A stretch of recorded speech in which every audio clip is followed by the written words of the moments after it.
dismantling it, engraving it, so you can upgrade your gear to make it for bonuses like damage, extra damage, or being impervious to certain other types of damage. And so you'll customize your arms, your chest, your legs, and your helmet with stuff you'll find on the battlefield, stuff you'll find at the end of a quest line. We have entire setups that are like you have to have all 5 pieces in order to be able to unlock these bonuses. I mean, the possibilities are endless. The permutations in terms of how many different kinds of looks you could have is ridiculous. Yeah, and I mean, it just adds another hook to keep us playing. In the end, there's now a loot grind in Assassin's Creed. There's always a little bit more that you could go get. Yeah. But so we're jumping in. We see this mob going on here. What's happening? Sure, you can see that in the back there. You have that quest giver icon. So this person probably needs a little bit of help, but they're in trouble. So you kind of want to interact with them in order to get their story before doing anything drastic. Snake, what's going on? We will bring this evil creature to justice. They're lost in paranoia. They think I sacrificed my Ligia to the creature in the forest. Hold your forked tongue. This walking curse is in league with the writhing dread. She just looks scared to me. Please, the creature took Ligia. If I die here, who will save her? I'll save Ligia and kill any creature that tries to stop me. What are you saying? She will lead you to the Petrified Temple, and you're doomed. So we're getting a preview here of all of the dialogue options available. Yeah. We have a bunch of dialogue options sometimes that are just about getting more information. You want to get to know somebody. You want to find out what their motivations are. You want to find out where are they going to take me. All sorts of like normal curiosity questions you would ask somebody you're trying to help out. Yeah. And they're not always like catastrophic choices where somebody lives and somebody dies. You want to have that range, right? I love that too, because Assassin's Creed has always told such awesome, rich stories and presented so many cool, unique characters. It's nice to be able to inquire more about them if I want to. Oh yeah, absolutely. I mean, I'm a quest director at UB Quebec, and building these stories that revolve around characters and the kind of troubles they have and how their daily existence affects their lives, basically, and how they could need the help of a mercenary is something that was super interesting to us. It's just like, what is that nitty-gritty of that person's reality? Yeah. So we saw that cinematic, that conversation scene. We've now jumped into some combat because it looked like these soldiers were going to execute a helpless woman. Yeah, exactly. So you're going to interrupt them from doing something very nasty and help the lady at the same time. Yeah. So we just saw an amazing ability. Can you tell us a little bit more about that? Abilities are something that we've really put a lot of work into. We want players to be able to customize their experience, and we want them, when they fight, to be able to be aggressive. So we have an entire tree of abilities that you can unlock that will give you different kind of powers during combat. So you can have more passive things like increased health, but you could also have a lot more aggressive abilities like everybody's seen the Sparta kick at this point, right? So satisfying. Amazing. I know, it's so cool. It never gets old. There's the shield break is great as well. There's a bunch of stuff you can invest your ability points in that'll give you bonuses across the board. So we've dispatched of the soldiers. Yeah, so she can talk. Basically, her lover is in trouble right now. Yeah, we tease a little something that we know there's a creature in the forest, something called the writhing dread. The writhing dread, yeah. But it's a price worth paying. I polished Charon's drachmi long ago, Mystios. I'm ready. You know, I don't want to call you forever. I love these little moments where you're kind of like, hey, I don't even know your name. Yeah. Tell me your name. I just killed a whole bunch of soldiers for you. Introduce yourself. Then let's not disappoint her. Where was she taken? I love Alexios' voice too. He's good at voice acting. The actress who does Cassandra does an excellent job as well. They're both amazing. Yeah, we saw that Cassandra trailer. Now we're doing the Alexios gameplay.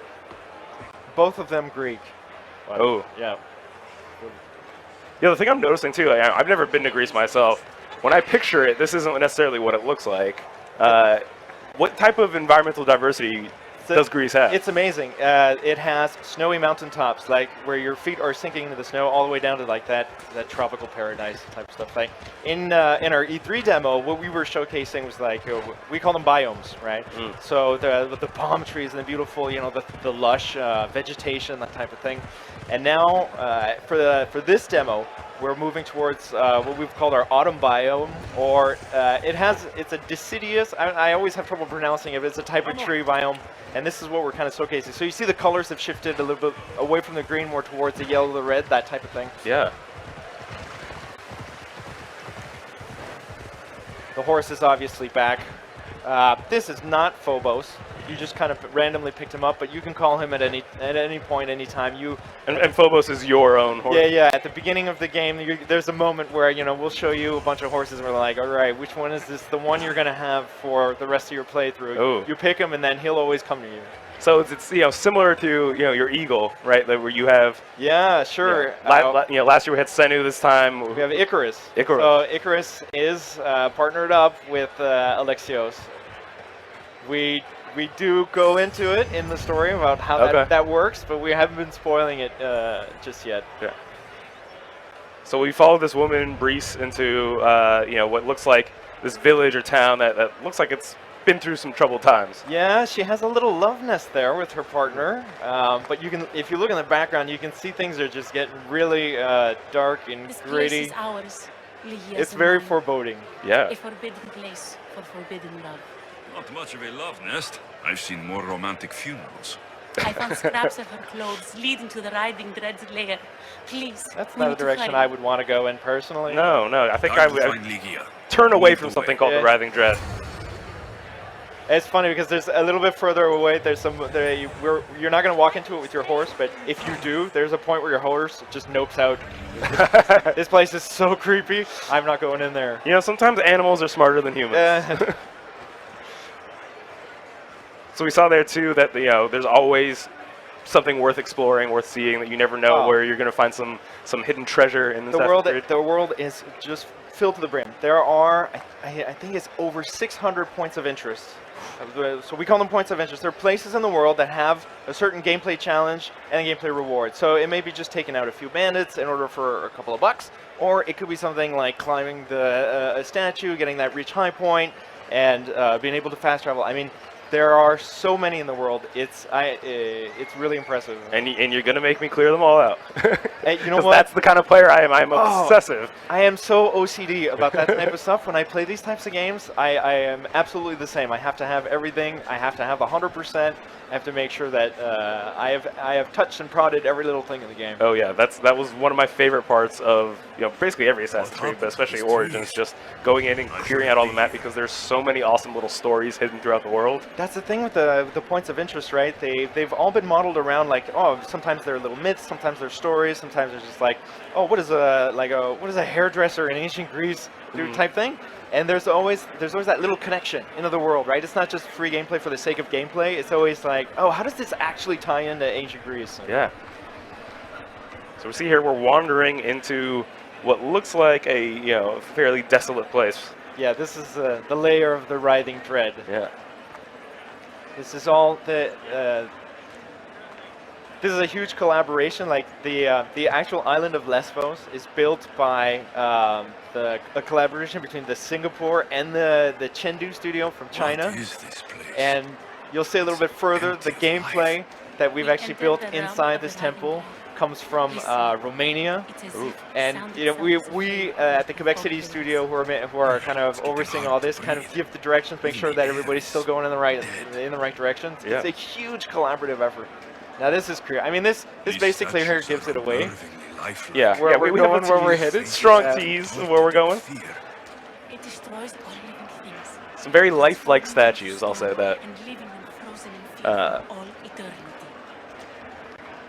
I love too just the sense of even the air is still here, right? That there's these flecks Like just the floating, ash kind of floating in, like some Absolutely. things don't live here, they die here. Yes.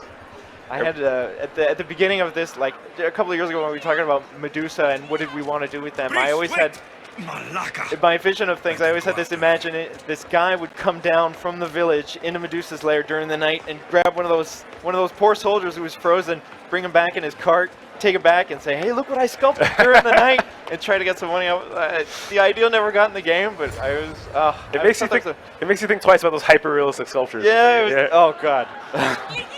I was just thought it was that missed opportunity there. Yeah.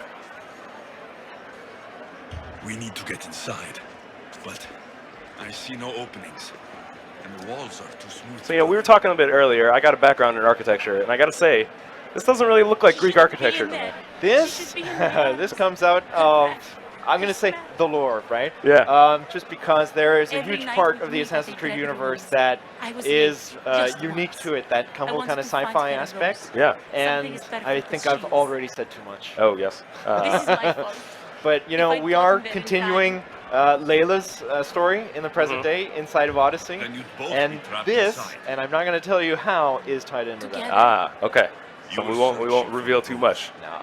Gift. We've already spoiled so much stuff, but it's great because there's so Thank much you. content in the game that there's still tons of stuff left. Oh no, to you spoil. can't spoil this game. Yeah. There's too many possible paths and routes you can He is take. a daughter of Artemis. Her people trained here long ago. You mentioned too, this is a continuation of Layla's story when we saw her, in Assassin's Creed Origins. The thing I love about this game is that it is simultaneously a prequel and a sequel. Right? That you're continuing Layla's story, It is the but ultimate- doing it 400 years before. It's the ultimate prequel, right? Yeah. It's before even the existence of the Assassins and the Templars, as they've been come to know. And I was talking to somebody on the floor earlier. I was like, well, you have to look at it. It's kind of like the NFL, right?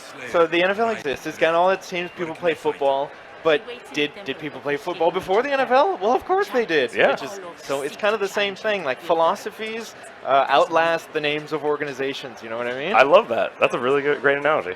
Did you see the creature yourself?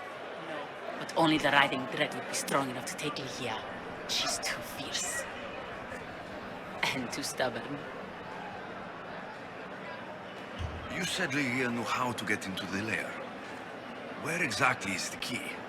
The daughters of Artemis hide their most prized possessions in a So cave we have in this the village. idea that this It's creature has protected by taken wild Lygia, beasts and that fierce she's warriors. behind this door, and we Yeah. need to go The key save is her, shaped but we like can't a get through it. We have They see this. have it, This is one of the it's very most amazing things for me that happened during production was I'll this find a way this inside, specific and key. then I'll kill this So creature. you need a And I'll disc. find Oh, the other rose I should have given Stephanie's to gonna, the that historian's gonna kill me because I can't remember the name of it, but it actually exists. It's something that they have in a museum, and it actually predates our story by something like 10 or 12,000 years. Wow. It's this artifact that they found with engravings that they can't decipher, Mhm. and we were able to integrate it into the game and pose it as this key to the layer of, I'm gonna say the writhing dread. Yes. Right? So yeah, we got sort of our setup here that we need the key, and now we're back on our ship, the Adrestia. Are we going to find the key? So we're going to a neighboring island, which is just a little bit west of Lesbos, a small island called Chios, where in theory the key is located.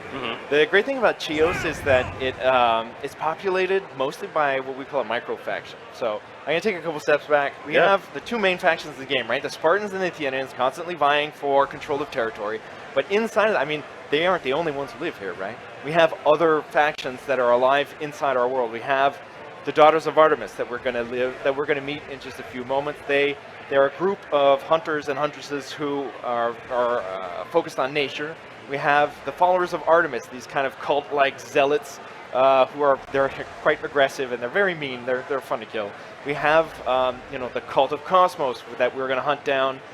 Their soldiers roam the world as well, and the bandits as well. So the island of Chios that we're going to is really populated by these Daughters of Artemis, who happen to also be kind of your gateway to the legendary animals. So there are animals all over the world, but a few of them are special, shall we say? Yeah. So hunting them down and bringing them back is something that's another part of the story, completely optional, I might add, but that you can go ahead and do in the world. Yeah, I think what we're also seeing some ship sailing here. The water is absolutely gorgeous. I love know. these zoomed out shots. It's crazy, isn't it? Oh my God, the team is so proud of what they've accomplished with it. Oh, they should be, yeah. The thing I love about the Daughters of Artemis too is that it kind of frames that this is a world that's still very much guided by religion and belief in these deities. Artemis obviously being a Greek deity. This period has people believing all sorts of things. Some don't believe in deities at all. Some believe in the diversity of beliefs is really impressive. And even inside specific beliefs, they'll have different stories for different deities. and you kind of it's actually really difficult to keep track of, but it makes it super fun to tie them into the quests. So you talk to somebody whose personal beliefs are about this particular god, and you can weave a whole story just about him or her and their beliefs and how they affect their lives. It's a tremendous amount of fun. Yeah. So we're seeing a lot of blue-sailed ships here. Who are these? So the blue cells represent the Athenians. So Chios right now is controlled by Athens, I'm assuming, because usually the blue ships mean that are allowed to swim there, to sail there when you control the nation. But so Spartans have their ships too that protect their territories. Yeah. We also on the waters we also have merchant ships and pirate ships. If you start shooting on merchant ships, well, then you'll gain the attention of mercenaries who'll come after you and punish you for being a very naughty Spartan. Yeah, because obviously in this story, you're a mercenary yourself, but you also can get tracked down by mercenaries. The mercenary system is a huge system inside the game, and it's basically law enforcement, right? So you will commit an act. A bad act, I would have to say, like you can kill somebody in front of other people, kill a civilian, maybe steal something. You're not going to get desynchronized this time. No, around. you don't get desynchronized. People get mad at you. Yeah. They get mad at you. They put money on your head. And they go, oh, all right, this guy just I don't know. He killed my 3 goats, and then he ransacked my treasure or whatever. So now, so a mercenary inside the world is going to grab that bounty. He's going to come after you. And we actually have a ladder system where these mercenaries exist in the world at all times. They're not just they don't spawn when they need to be spawned. They're always there, and they come hunting after you. So you can either like pay for your bounty, so you can directly pay money to the sponsor. It's kind of like a hush money type thing. Yeah. Or you can do the head-to-head with that mercenary, and sometimes they're going to be pretty powerful. But when they're powerful and the challenge is there, then the rewards are there too. Yeah. And for the first time too, that killing the people that are coming after you isn't your only option, right? No, not always. The mercenaries make it really tough to talk to them. Okay. There are a lot of instances in the game where, you can, as opposed to, taking the violent method, and personally as a gamer, this is what I've always tried to do, is just like, is there a way we can talk this out? Yeah. Like, I mean, sure, I'll give you a couple of bucks if maybe we can negotiate, or like maybe I'll help you out. I'll find something that your daughter needs or whatever, and then we can go our own separate ways without any bloodshed. For me, as a gamer, those are the moments that I like the best. Yeah. So you're coming up. See, this is a hunter's camp right here, and the key is hidden in the back. We just saw just a few minutes ago. The place is packed, and they're not going to take very kindly to you coming in there and stealing their stuff. Yeah. So we just saw there that we scouted out with Icaros. Icarus, yeah. And now we waited until nighttime to attack this camp. Yeah. So it makes more sense, right, to attack stealthily during the night. Oh yeah. So meditation allows you to wait half the day and just switch it over. So we have we have an entire ability tree that's dedicated just to being an assassin. So this is where you can put ability points to do more damage when you sneak up behind somebody, or when you get to those last tiers of skills, you can actually be you can purchase like the chameleon skill, which allows you to be invisible for a short time. There's a lot of stuff that caters specifically to this type of gameplay. Yeah. So yeah, that was an amazing ability. I love that one. Yeah. You throw your spear and you just come right up to it and pull it out of the person, and you can move through the environment by using this ability. It's amazing. Yeah, that is so cool. And we saw in the lower left-hand corner there. What are those exactly? Are those the abilities we have? So you have so many abilities that you can't use them all at once. You can only use 4 at a time. So you map them to the face buttons, and then you can hold left bumper and you hit your face buttons depending on which one you want to call. And are these able to be used endlessly? How do you mitigate? You'll see at the bottom of the screen, there's the adrenaline meter. So we were talking about fighting earlier. We put the players in a situation where they'll tend to be more aggressive, right? We give them reasons to attack. Those attacks will generate adrenaline and make them allow them to spend the adrenaline to use their abilities. So it's like this vicious loop of aggression, where the more I'm aggressive, the more I have adrenaline, the more I use my abilities, the more I'm making adrenaline, etc., etc. That's what we were going for. Just in terms of the overall feeling of combat for Odyssey, we wanted to make sure that you were the instigator. yeah, there's this the awesome loop of, okay, I need to fight so I can build up the adrenaline, Yeah. so I can use an ability, and then sort of go back and forth between your strategies. Yeah, and you get that Sparta kick out. Oh god.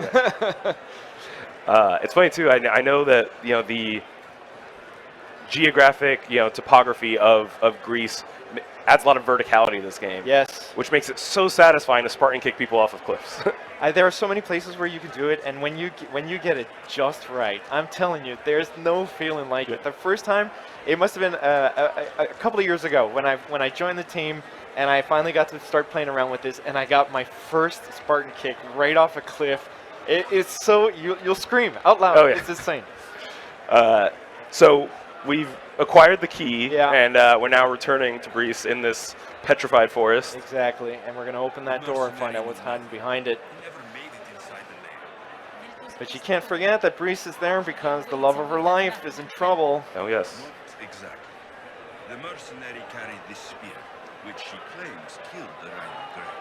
No, the creature took Lygia. So we only really we saw one path of getting into this temple, going to the Daughters of Artemis and acquiring this key, but that's not the only way that we could have gone about this quest, right? I think, well, to pick up the disc, you had to go through the camp. Okay, Yeah. you have to go through, but I know there's an option to talk to someone maybe who claims to have defeated you know what? the Rising. I didn't play it that way.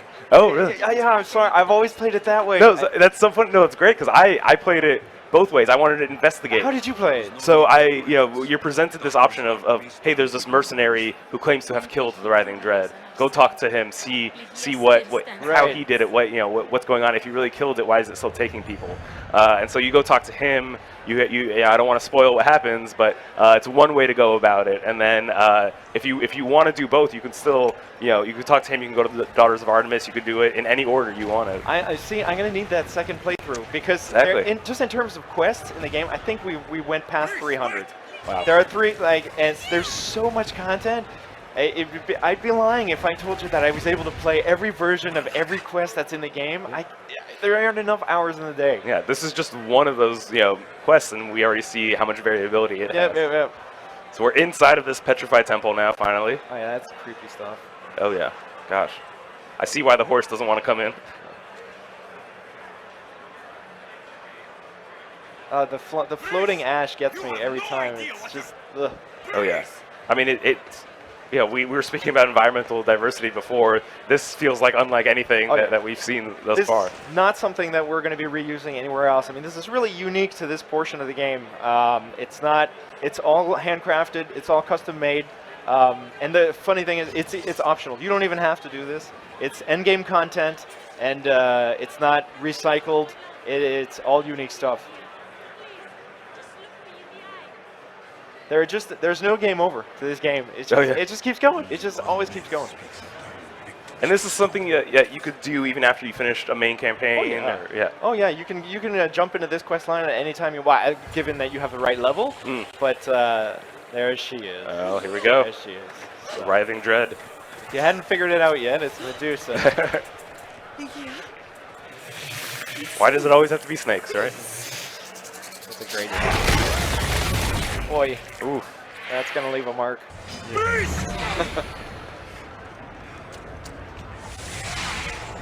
Yeah, the entire fight with Medusa was built by the Bucharest studio.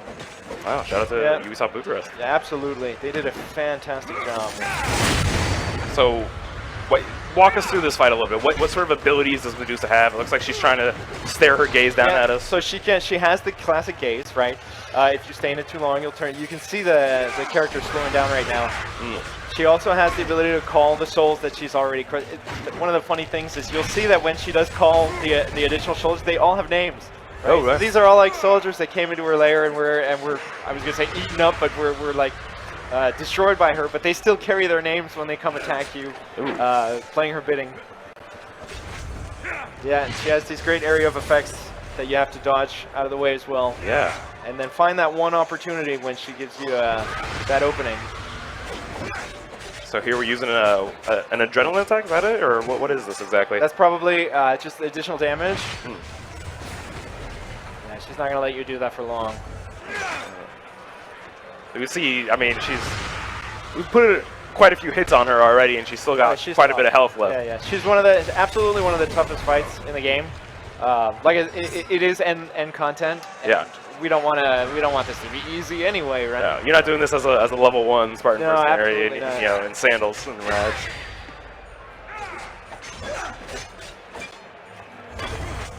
Oof. Yeah, Laid down some she's good damage gone. there. She teleports away. So yeah, Calling those soldiers. See, those are the ones. They all have their own names. Oh gosh. I thought that was a great touch. Stephanos the Builder. Yeah. Boy. Yeah, so yeah, you gotta. Always on the verge of turning to stone there. I gotta say, that looks like a very useful ability though. Oh yeah, absolutely, absolutely. And he's got it tuned way up high. Because each of the abilities that we have has different levels that you can keep investing in, keep making sure that it gets more and more, keep damage more and more powerful. He is clearly maxed out. Yeah, so not only can you unlock the ability, you can level it up. Oh yeah, absolutely, absolutely. And these abilities all come from one of the weapons he's got, right? Which is the. No, the abilities are independent from the weapons, but the weapons will give you the opportunities to engrave them and do additional damage as well. Okay. So depending on whatever, if you want to use a sword, a dagger, a heavy weapon, a blunt weapon, whatever, all of those can be upgraded and they can be engraved. So like if you want to do fire damage with your giant hammer, then you can do that and you can focus on getting that type of damage. You go to, So we just saw it there again. He's. Alexios holds up a spear, right? What spear is that? So the spear is a connection to the first civilization. It is the spear of Leonidas. Okay. It belonged to his grandfather who fought the Battle of 300. I'm not going to say any more about that. Okay. And it is now in your possession. And it does give him combat powers that a normal man might not have. Okay. That's how you get those area of effect. Yeah, attack. exactly. The area effect, the spear is the key to everything. There, you can, depending on if you go on, if you fall into the cultist hunting. So we have an entire organization of conspiracy theorists that you can hunt down, and they each carry a little shard that you can accumulate and then bring to a forge and upgrade the actual spear itself, so it does more damage and it does, and it's just more powerful. Very cool. Yep. We're getting to the end of this fight. Oh yeah, yeah. Like. Ooh, that's that looked painful. Yeah, maybe not. Oh, so we just, it looks like Alexios just used another ability to heal himself up a little bit. Oh yeah, that one, it becomes essential when you're doing high damage stuff like this. The player is actually doing a really good job. That combo is amazing.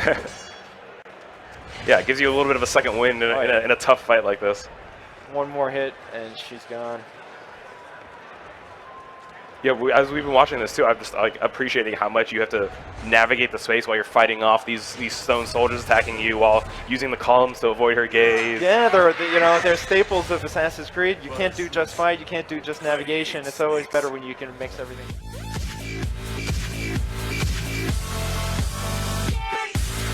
Like and share if you enjoy the video and think others might benefit from this, and of course subscribe and hit the notification button if you are new to the channel and want to be notified every time I post a video.